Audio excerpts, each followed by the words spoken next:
All right, 8.1 day 2. Here we go. So we're going to talk about how to find the two main characteristics of a vector. We are going to find magnitude and we're going to find direction. Remember, those are key characteristics for a vector.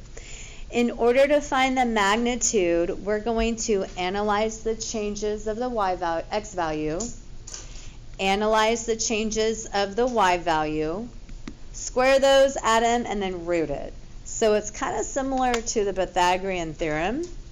However, what you need to remember is that component form is our main go-to. So A and B, guys, look how many times I wrote A and B on all those equations up there.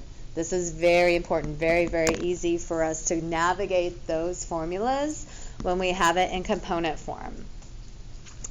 The direction angle of a vector. Now remember, the tangent ratio is B over A. But we know the ratio because we're going to have component form. But we need to find the degrees of the angle. And remember, when we need to find the angle, it is always the second key on the calculator. So we're going to be using second tangent for sure. One more thing before we dive into this, and most of you guys know this, so don't feel like you have to write this down. I'll review it. So if I have an x-axis right here, remember on the unit circle, this is 0 and 360 at the same time. Up here is 90 degrees, 180 degrees, and 270. You know that. Just a reminder, if your component form is positive for both the A and the B value, it's going to be in quadrant 1. If your A is negative but your B is positive, quadrant 2. Both negative, quadrant 3. If only B is negative, quadrant 4. That's going to matter big time because this calculator has no idea what quadrant you're in when it gives us a directional angle. So sometimes I call them quadrant jumps, quad jumps. Sometimes you're going to have to add increments of 90 degrees to jump from one quadrant to the other to match the correct angles with wherever your vector is. All right, let's go ahead and get started. Let's practice finding magnitude and the direction angle for a vector.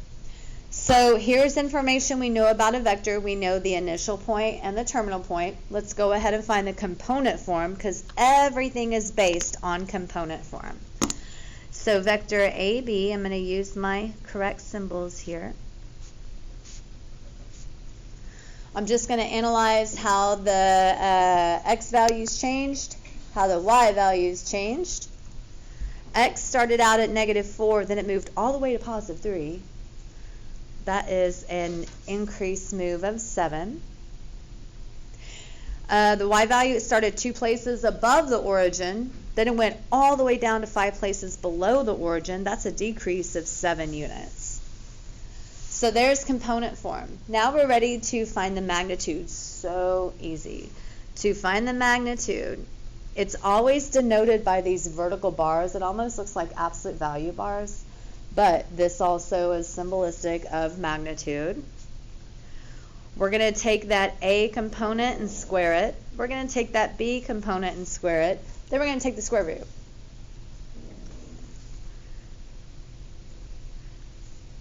So my A value was 7. My B value was -7.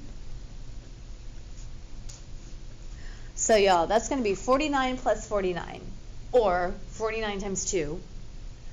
49 plus 49 is 98.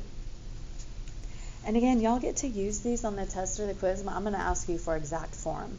So you can't just punch in the square root of 98 here. You have to find the perfects.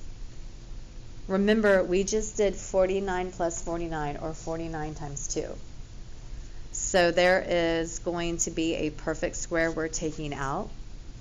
This is 49 times 2. I'm going to take the 49 out by its root, which is 7. and 2 is going to stay there.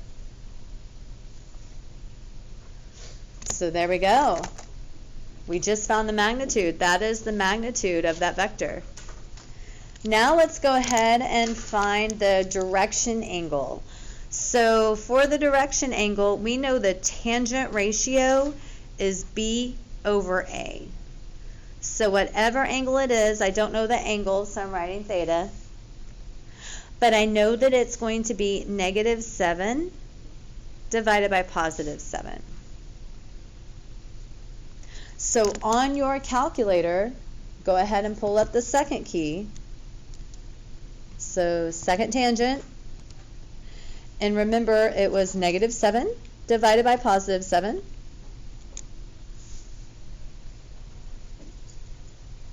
And then here's what I mean by quadrant jumps. First of all, your direction angles are never negative. So what I'm going to do right off the bat is add 90 degrees. And that would be the correct answer if our vector was in quadrant 1. But it's not. What quadrant is it where the x is positive but the y is negative? What quadrant is that? Very good. Thank you very much. It is a 4. Thank you for answering me. So you're going to have to add 90 degrees until you get an answer in between 270 and 360 right here. So when I add another 90 degrees, it's going to take me to 135, which is quadrant 2. That's not where we need to be. I'm going to add another 90. That's what it would be if it was in quadrant 3. One more 90. And that's going to be the correct answer for that vector in quadrant 4. So your direction angle is 315 degrees.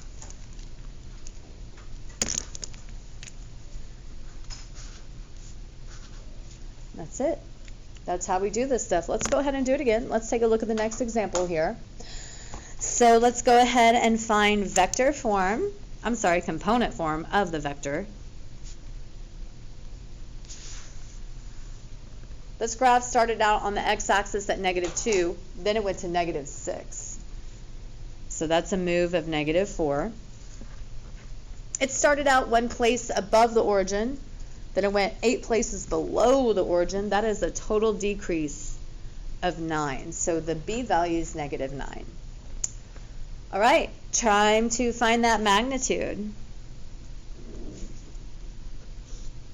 So -4 squared plus -9 squared.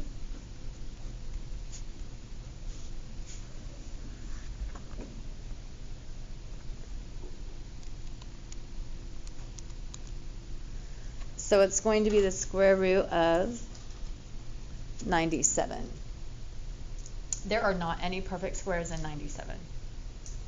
I feel pretty sure that it's a prime number, but I'm not 100% sure. But I do know that's the answer, so part 1 done. Now we're going to find part 2. We're going to find the direction angle. So tangent theta equals -9 over -4. So second tangent, -9 divided by -4. Y'all should get 66 degrees. That is absolutely correct. That is a tangent value. However, you're going to have to match it with which quadrant your component form is in. This is the answer for when it's in quadrant 1, but your component form is way down here in quadrant 3. You got 2 quadrant jumps. You can add 90 twice, or you can just add 180. So the correct degrees that match that tangent value, and guys, to keep it simple, we're just going to round to the nearest whole degree. So that is going to be 246 degrees. We're rounding to the nearest degree.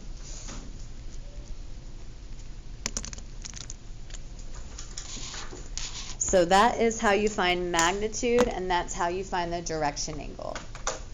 Do y'all have any questions?